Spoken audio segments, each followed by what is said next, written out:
What's up everyone? Thanks for watching another one of my videos. I always knew my tap water was hard and I thought most fish would be able to tolerate it, but it turns out my water is even worse than I thought. And I don't know if it's the maintenance that my water company's been doing lately. They've been doing a lot of hydrant flushing. I don't know if it's a main break. I don't know if it's the extra chlorine they're adding to it. I don't know if it's just because it's so darn hard, or maybe there's some kind of weird chemical in my water that the fish just don't like. Whatever it is, it's just not working out. I've lost 4 tanks of Bosemani rainbow fish, 1 tank of Odessa barbs, and countless other fish. It's been slow and steady, just fish have been dying, and I keep chalking it up to like, oh, well, you know, sometimes fish die. But when I was using osmosis water, I almost never lost fish. It was very rare. You know, maybe one would die here or there, sure. Or you get a fish that's imported and it's sick, you can't save it, that's one thing. Basically, this last month and a half, I've been trying my tap water, really just trying to see if my fish will accept it. I did get some egg hatching with it, I did get some breeding with it, and the fish seemed okay, so I thought maybe they were just transitioning. Let me tell you something, when I switched back to osmosis water, I couldn't believe how good my rainbows looked. I couldn't believe how much breeding started immediately. I couldn't believe how good my hatch rate had gone up. I guess I shouldn't be surprised. Just like one of those things, you know, when you want something to be true so bad that you kind of trick yourself into thinking it's true. I really wanted my tap water to work out because it would save me a ton of money, to be honest with you. But it is what it is. I love this hobby and I love these fish, and I'm willing to pay a little extra if it means keeping healthy fish. So we're switching back to osmosis water. I'm going to show you the beast of a system I bought. It's really sick, and I'm going to show you how happy these fish are. They are really, really happy. And this video is going to be just a fun, chill hangout. I'm going to show you some kind of funny things that I've been doing around the fish room that are really kind of neat. I think are kind of good ideas. I'm currently bumping around in the old noggin how I'm going to re-mineralize all the water, and I think I've got an idea. Without further ado, let's go inside and get our hands wet.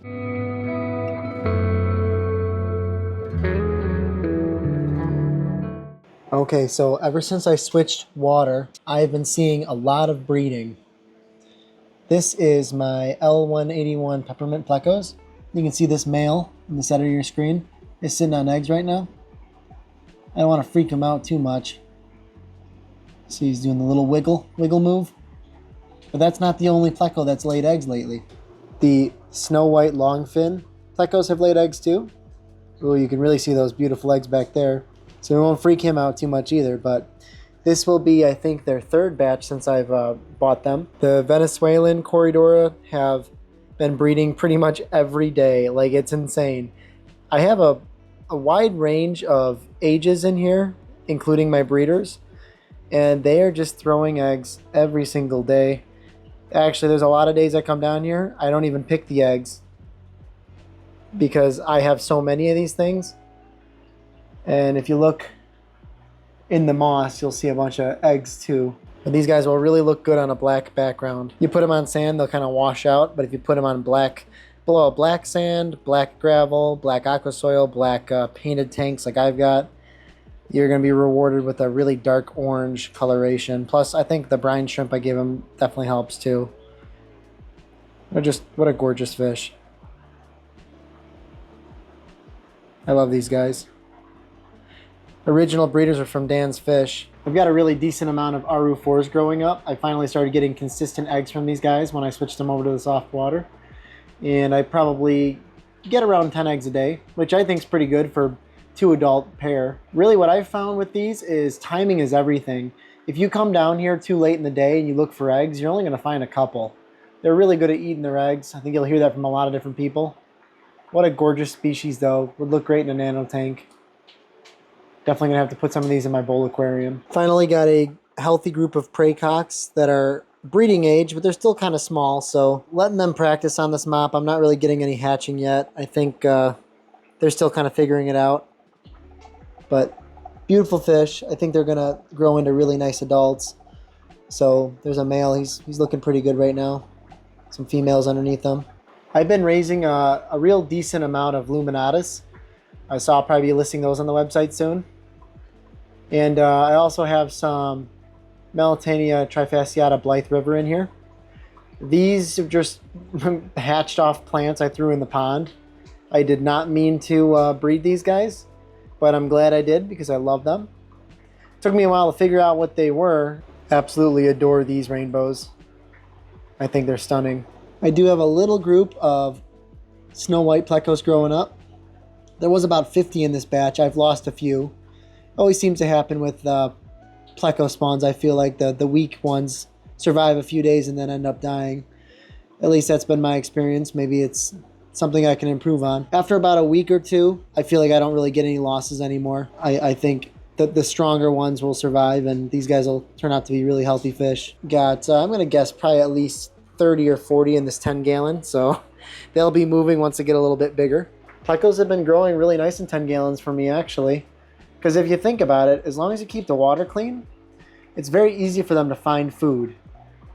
I wouldn't put a baby pleco in a large tank, actually, because they need to find food quite often. And if you put them in a really large tank, they might not find it all the time. These are the peppermint L181s. I breed a lot of these. I only have maybe 15 in this tank, and I've already sold all of them. Just waiting to ship them out. I do have some larger snow white longfins. I saved, I think, 8 or 9 for a future breeding colony. So they're actually growing up really nice in this 20 high. They're with some Cali Moisey, which are almost selling age. They're definitely starting to show some color now. I probably could sell them at this age. I'm trying to get them a little bit bigger. I think there's a lot of people on the waiting list for these. So I've got another tank with more Moisey, but these guys are a little smaller. And unfortunately, a lot of my tanks are going to look like this. Using the tap water really set me back. I was having a really hard time getting fry going and keeping them, healthy. So now that I'm using osmosis water like before, I think it'll pick back up. But unfortunately, I don't think I'm going to have a ton of rainbows to sell on. We usually like to do like a Black Friday, buy one, get one free sale. I sold 4 of the short fin out of this tank. I've still got 4 long fin available if anyone's interested. Speaking of other fish that I want to get breeding, the Susai, one of those is correct. These guys are beautiful, beautiful fish. Just tossed them in here yesterday. What is going on with you, buddy? Are you trying to eat the mop? I feel like they're closely related to the Moisey, but they're definitely more like reddish orange. Got a mop in there. I haven't checked the mop. I just threw them in last night. So sometimes rainbows, when you're not actively breeding them, you throw them in a tank and you start breeding them, you get a ton of eggs right away. So maybe I'll give them a couple days and I'll check that mop. I've been really enjoying this top 40-gallon tank. First of all, it's got the Altum angelfish that I bought from Thomas from Shoreline Aquatics. They absolutely need to get to a bigger tank pretty soon, actually. I can't believe how big these guys are getting. Martine gave me a group of Goldie Eye Decay, and they are really starting to grow and show lots of beautiful colors. See when that guy turns, you got like that beautiful purple. I mean, they're gorgeous fish. Pretty hard to find, so I really appreciate Martine trusting me with these. I'm definitely going to breed them and give them a bunch back. I'd love to distribute these as well. I'm not getting fertile eggs from them so far. They're laying eggs, but I can't get them to hatch. So maybe they're still figuring it out. Maybe they're young fish. Well, they are young fish, so maybe it's just going to take a little more time. And then, of course, I've got my leopard frog plecos in here. They are super cute and doing very well. Got those from Plecos Plus. Very high quality. So yeah, that 40-gallon is a treat to look at. I love this 40-gallon.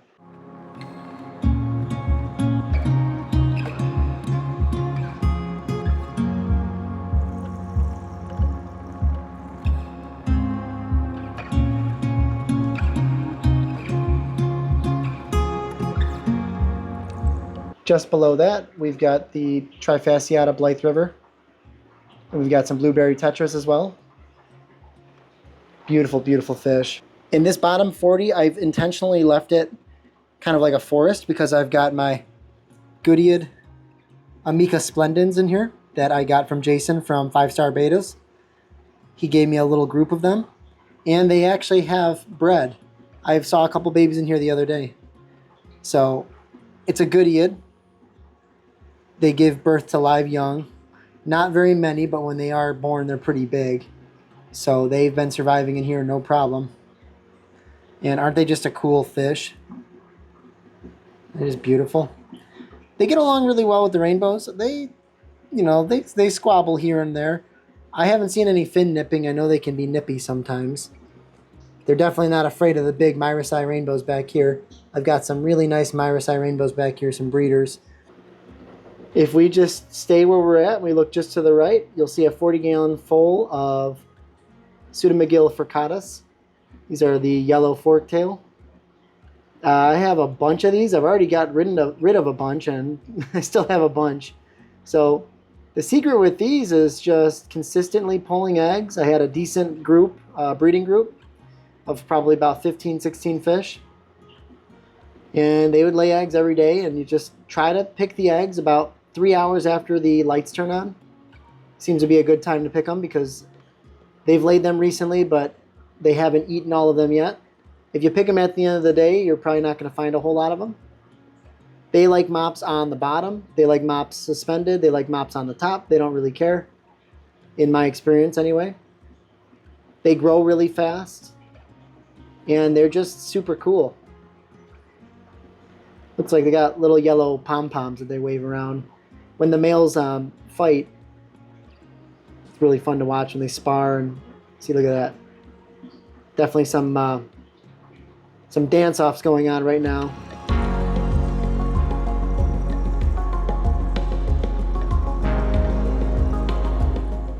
So I'll probably put these up for buy one, get one free. I feel like I have enough of them. I'd like to get rid of some of them.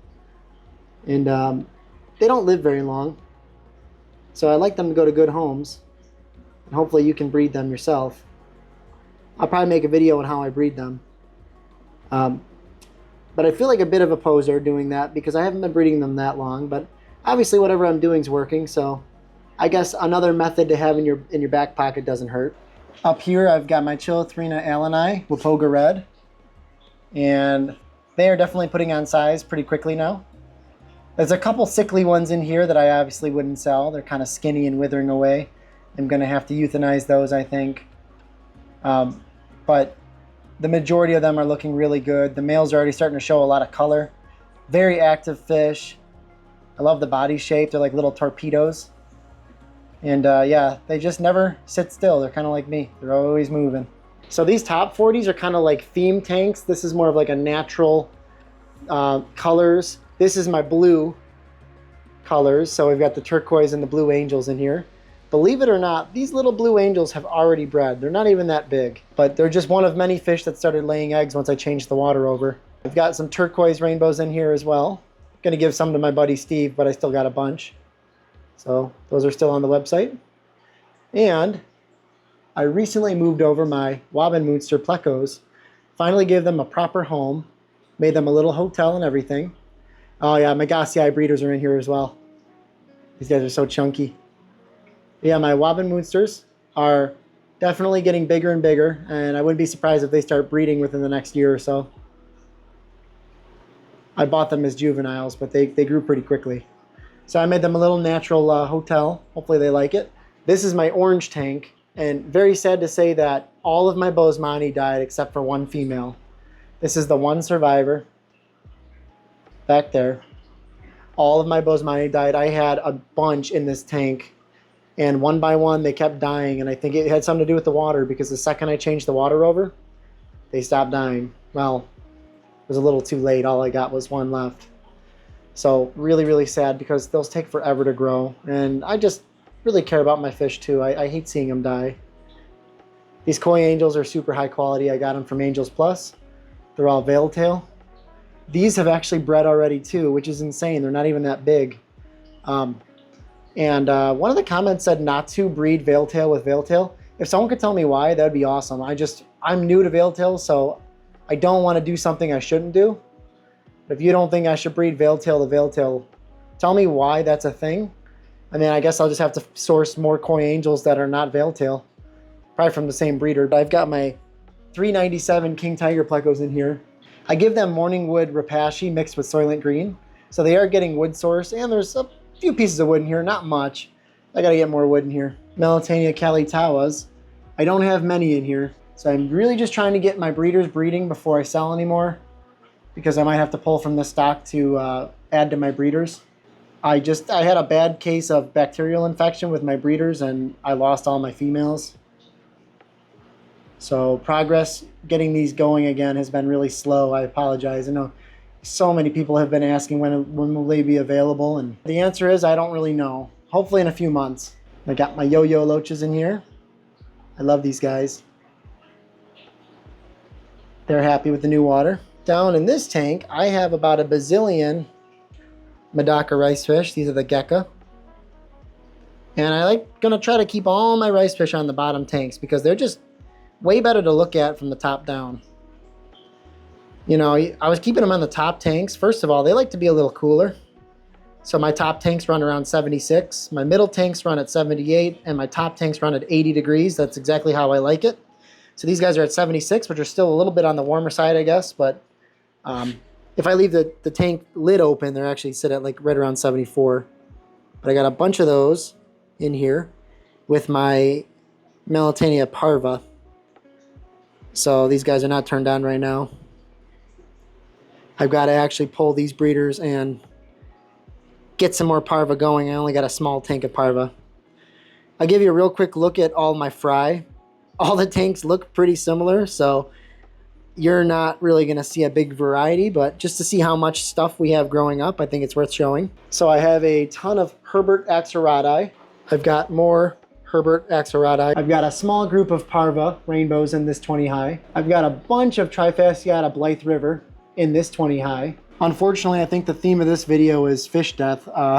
These are the Susai, and this tank was twice as full until the other day when I overfed them brine shrimp. Most of my rainbows don't really have this problem, but these guys ate until they died. I overfed it. It was my mistake. I was in a hurry. I wasn't really paying attention.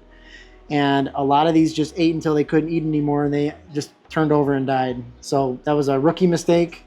I was really upset with myself for doing that. But these Susi just seem to be a lot more sensitive than my other rainbows. I already showed you the Moisey. These are some Bosemani rainbows, finally getting some Bosemani growing. So it's pretty funny how these guys get really big, but look how small they are initially. So I think you get the idea. I've got a ton of turquoise down here. You can see turquoise rainbows. Just a mixed bag in here, actually.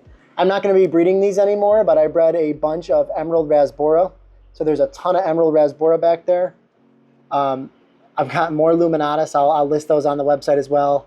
Random rainbows, not sure what they are, so I gotta let them grow up. My Odessa barbs did breed twice. I lost a whole tank of fry, which really upset me. The initial spawn they had is still doing very well. I've actually split them into 2 tanks because they're growing so fast. But here's a bunch of Odessa barb fry, doing amazing.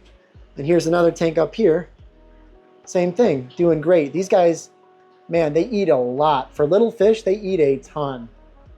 You can put an impossible amount of brine shrimp in here, and it's gone within like 2 minutes. So they have ferocious appetites, which tells me they're really healthy. Definitely be selling these in the future. They're way too small right now.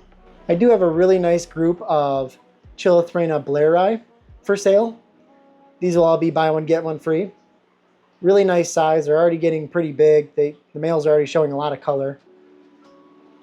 And also with that, I've got some Chilothrena fasciata Clearwater Creek. These are more of they got more blue on them. Same genus, just different species. My breeder tank is looking insane right now. I finally scraped the glass after a long time. And this just gives you a really good idea of what some of these rainbows will look like when they grow up. Look at the Cali Moisey. Isn't that just spectacular? Look at the color on him. That's a happy fish right there. And look at the Trifasciata Blythe River. So red. I don't enhance the color on my videos at all. Like this is how they actually look. I love how pink the Myris get. That guy's on fire right now.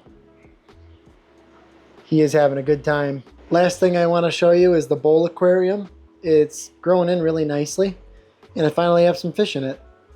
I put some threadfin rainbows in there. I've got no desire to really breed these guys. I bought them at a fish swap because I thought they were really neat. and they're really just dainty and they stay small. And it's really fun to watch swim around this bowl aquarium. And the bowl itself is growing in really nicely. I've always wanted one of these bowl aquariums. I got this from a place called Zuze. I think online they're SR Aquaristic or something like that. This is their symbol. This is actually a stand it came with too. Well, I bought the stand separate, I should say, but it's a stand that they sell. It's a really, really cool dimension. It's a giant bowl. It's actually 18 US gallons. I don't know how many liters that is. The cool thing about a bowl aquarium is when you look into it, it magnifies certain things. So depending on the angle you look at, certain plants and fish are magnified. You can see I have a lot of Boos and Anubias in here. A lot of my Boos melted. I've had some CO2 problems, still dealing with some CO2 problems. Yeah, I really enjoy this bowl. I'm setting it up as a low maintenance bowl. That's why I've got so many epiphyte plants in here. I do have quite a few stem plants in the back, but those are just there as helper plants to get it going. I'll probably remove most of those once it matures. Just got one piece of driftwood in the middle surrounded by rock, and you can see all the plants seem to be doing pretty well now. I dose it with nutrients about once a week. It's one of the cheaper Kessels, if that's even a thing. I'm so sorry I forgot to give a shout out to SaveMangroves.com. They are the ones that supplied these beautiful mangrove trees. It is actually a father and his daughter, and it's a really cool family business. They grow mangrove trees and they distribute them all over the US. Really, really cool company. Go check out their website, SaveMangroves.com. They sent me the mangrove starter kit plus probably a few extras, and it came with oriental mangroves and red mangroves. So like you'll get these seed pods. This just came as like a seed, and look how far it's already shot up and grown. The cool thing about mangroves are they'll grow in saltwater or freshwater, and they create a really nice thick root structure that's a good hiding space for fry. So it's very natural looking. They also filter your water just like any other terrestrial plant that you grow in your aquarium. I put them all over my fish room. So I got a little bit of a leak down here. Should probably look into that. See, there's another one in this tank sprouting up and looking very healthy. I put another one over here. They also sent me some mangrove tree holder kit. It's a suction cup and a zip tie. You suction cup it to the actual side of your aquarium and it holds it right where you want it. I've got some out of the top of this 75 gallon. Look how healthy this guy's looking. And you know, in a little while, that's gonna look really, really cool. I thought it'd be the perfect addition to this bowl aquarium here. See, this one might be getting a little burnt from being a little too close to the light. Let's see. Yeah, maybe a little bit. I might have to make some adjustments here, but they seem to be really loving the bowl. They're doing a great job of removing excess nutrients, keeping the fish happy and healthy. And I got this beautiful, beautiful drawing. Thank you so much. I love it. Oh, I forgot. In my jungle here, I've got another one growing on the top of this jungle. Really, really gotta do something about this tank. It has obviously been ignored for far too long. Looks really cool, but I think it just needs to get torn down and repurposed. All right, the first thing I have to show you I think is really cool. Feed your fish with pepper shakers. This is a rechargeable pepper shaker. It breaks apart like this. This is where you put the food. It's rechargeable USB-C. So when the battery gets low, you plug it in like everything else you own. The bottom's got a cap, and then there's a fine and coarse adjustment on the bottom. I can't remember where I saw someone doing this. It definitely isn't my idea. I wish I could give that person credit because I can't remember. But I saw it online and I'm like, man, that's genius, because it's a really quick way to feed fish. You don't get your fingers dirty. Kids can do it. Like my kids love feeding with this thing. And all I do is I break it apart like that. I'm gonna put some Fluval bug bites in there. Get you like a tablespoon, teaspoon, something like that. Scoop your food out and just dump it right in there. And if you not familiar with this food, it's quite hard granules, and I think it's like black soldier fly larva. It's actual bugs. It's really good food, good protein. So some of the granules can be a little bit too big for some smaller fish. And you can crush them up with your finger, but you gotta squeeze really hard because this stuff's pretty hard. So with this, I have it set, I don't know where I'm at. Basically, you mess around with the coarseness setting until you're happy with it. And I've got some big pieces that come out and some little pieces that come out and everything in between. And it just seems to be a really good one-stop shop for most of my tanks. If I only have 5 minutes to feed, I can grab this and I can feed like 95% of the tanks in here. So let me show you how it works. But basically, you got the button right here. You just hold it down. A little built-in light on the bottom. Look at that.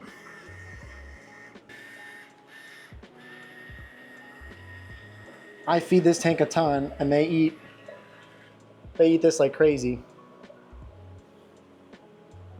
So what an awesome idea. I love feeding my fish like this. It's so easy. Next, we're gonna feed some Bosemani breeders. Same thing, just hitting the button. Check that out. Even bigger fish, they get nice big chunks. I think you get the idea, but here's some Odessa barbs that look pretty hungry.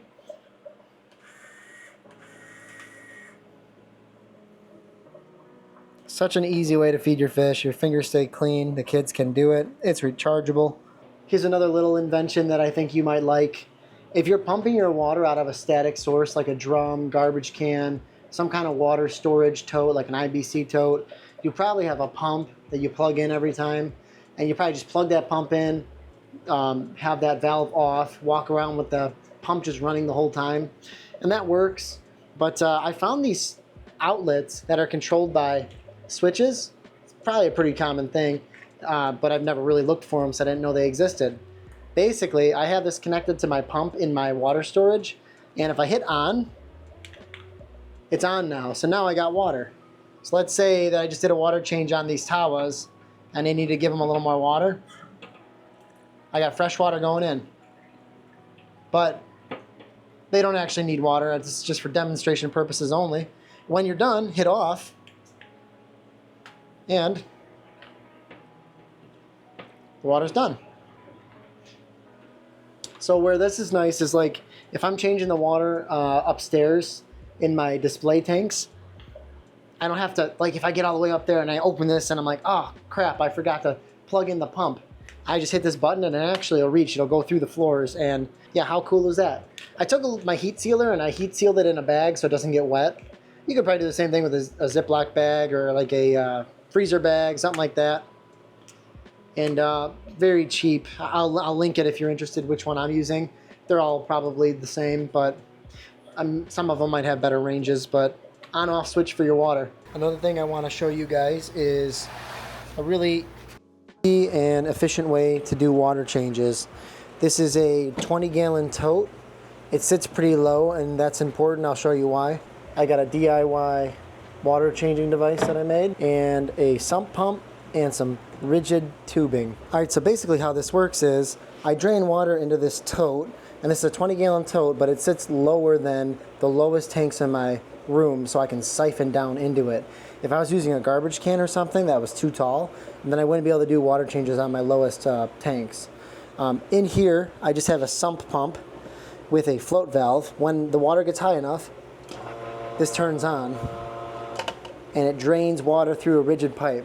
I had a garden hose on this. What you really want to get is a rigid sump pump hose, because you have the least amount of friction loss on that, which basically means you can move the most amount of water through that hose.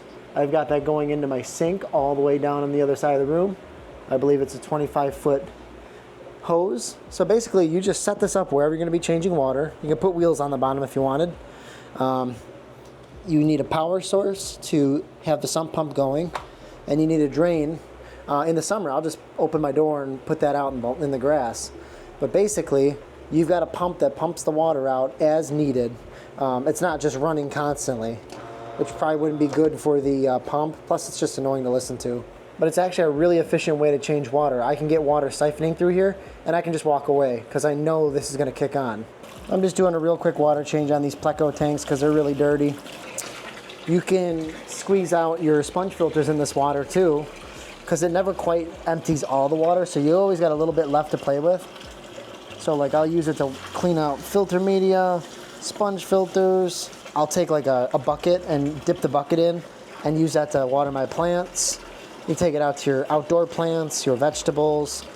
Yeah, if you've got a long enough hose, you can send this right out to your garden and water all your vegetables too, which is really good for the veggies with all the nitrates it's got in there. So this is just using some vinyl tubing. I think I get the vinyl hose at Menards. It's pretty cheap there and it's pretty flexible. And I got another device I can show you.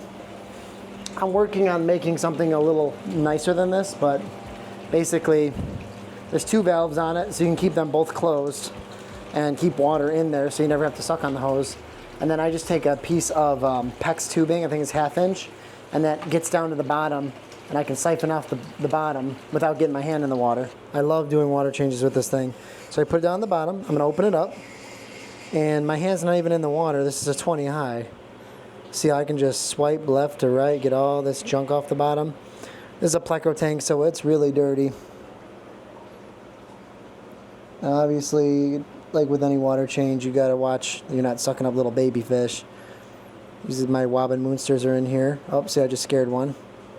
Hi, buddy. You can move stuff around with the rigid pipe. It really is a nice way to do water changes. I think that'd be a really good video if I could create this in a less janky fashion. So I'm looking into like getting the right parts, something that'd be readily available to buy, and just make it easy for people to make this, because I really do like doing water changes with this thing. See how nice this is? I wonder if you can see that wobbin moonster in the background. Hello, buddy. And there's a pea puffer in there too, helping me with the snails in here. Okay, so I've got the mixing valve installed finally. This is a 220 gallon water storage container. I think it's at least 6 feet tall. And you can hopefully see how well this pump is mixing this water, and it's aerating this water. This braided line goes all the way down to like a Venturi nozzle, which sucks air in. I don't know if you can hear that. This is sucking air all the way down to the nozzle, which is at least 6 feet down, and it's distributing that air into the water, which is aerating and mixing. So it's a very specific use for this valve, but it's exactly what I think I need. And so far it has been working awesome. Let me grab my handy Milwaukee light. I love this thing. And I'm gonna show you just how many bubbles it's making. So it might be kind of hard to see, but you're not really gonna find an air pump, at least a linear piston pump, even like mine. I got the biggest one Gemco sells, the linear piston pump, and it still doesn't have enough pressure to put air all the way down to the bottom of this tank. And they told me that when I bought it, so I was totally cool with it. I knew I had to find another way, and this mixing pump is doing the trick so far. It's loud, it vibrates pretty loud. You can hear it all the way upstairs. It's not really designed to be run 24/7. So I have it on a smart timer, and I'll tell Odessa to turn it on for like 4 hours at a time, 2 hours at a time, basically when I'm mixing minerals into it. And what I'm trying to show you now, maybe the only manual thing I have to do with my water change system now is do a daily check of the TDS of my water. This is pure RO going into this. And I don't know if you can see that, but it's registering as 10 TDS. 1 tablespoon of Seachem Equilibrium brings this tote up, which is 220 gallons, up about 10 TDS. So that makes it really easy. I know I need 11 tablespoons to get this to 120, which is where I try to aim for. I don't mind going a little over it. I don't want to really be under it. There's still a little bit of KH in my water, so it still buffers nicely. But the plants and the fish like the mineral content that Seachem Equilibrium has. I put a sticker on the back of this. I actually buy this and buy the 5-gallon bucket. It's not cheap. And basically, a third cup is 5 tablespoons. So 5, 10, 11 tablespoons needs to go into this. and we should be in the ballpark. It's not a perfect science. And I don't know if anyone knows about maybe there's lab equipment that automatically doses powder. I'm not sure if that's even a thing, but this is all I do. I just dump minerals in every day. That mixing valve is going to do a nice job of mixing that mineral into the water before I pump it to my tanks. If you've used Seachem Equilibrium before, you know that it can be kind of dirty. It can leave like an orange residue on your tanks. Not your fish tanks, but like your mixing tanks. This mixing pump, that was 10 tablespoons. This is 11 right here. The first time I used this mixing pump and I distributed the water to my tanks, you wouldn't believe how dirty that water was. But I think what it was is just a bunch of sediment built up from the Seachem Equilibrium. Because pure RO water, if you left nothing but pure RO water in this tank, it would be super, super clean. But obviously I want to add minerals to it.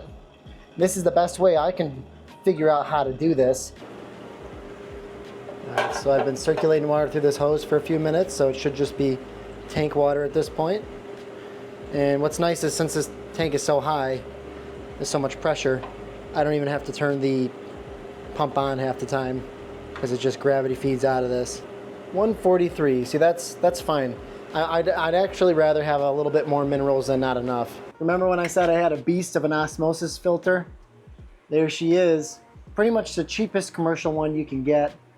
And cheap's not really the right word. It was 600 bucks, but when you start looking at commercial RO units, you're talking thousands. So I was pretty happy with 600 bucks. I think that's a pretty good deal for what you're getting. So iSpring makes it. It comes built in with a pressure pump set to about 100 PSI. That helps move more water through the membranes and more efficiently as well, especially if you don't have really good water pressure. It's got 3 20-inch cartridges in the front. This is just a big sediment filter right here. This is where it goes from right to left, actually. And then there's, I believe, carbon and carbon again. There's 3 100-gallon per day membranes on the back of it that work all at the same time. So it's a 300-gallon per day system, which would exceed what I need right now. I'm keeping roughly 1,700 gallons of water in this room. So if I wanted to do a 10% water change every single day, that's 170 gallons. It was very easy to set up. It plugs right into a normal outlet. It's a very nice system, actually. I'm really happy with it so far. And it came with this super nice water spout that you can turn on. You get RO water on demand. It takes a second for the pump to actually kick on and start giving you really good pressure. So you got to turn it on. Pump will take a second. And then once the pump turns on, you'll notice the pressure go way up. So see now the pump's on. So I use this for hatching eggs or honestly drinking. It's really good drinking water. So now I have drinking water down in the fish room. But yeah, great little system. I'm gonna try to figure out a maintenance plan for it for as far as how long I can go before I have to start changing these filters. It's bringing my water from like 600 TDS down to like 14. So very impressive. Thank you so much for watching, guys. I hope you're all having a great day, and I'll talk to you in the next one.